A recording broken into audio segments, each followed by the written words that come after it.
So today we're actually starting to do the elevators. So I thought I'd just come in and take a sneak peek because I know we'll be back.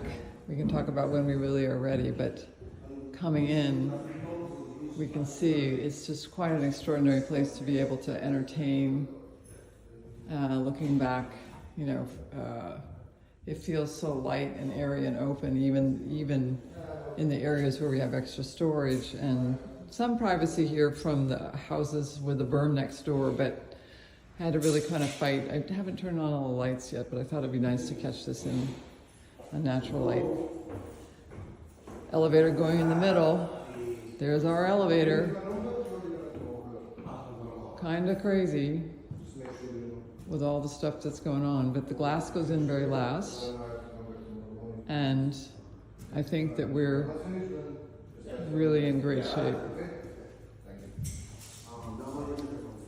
So exciting, exciting, exciting.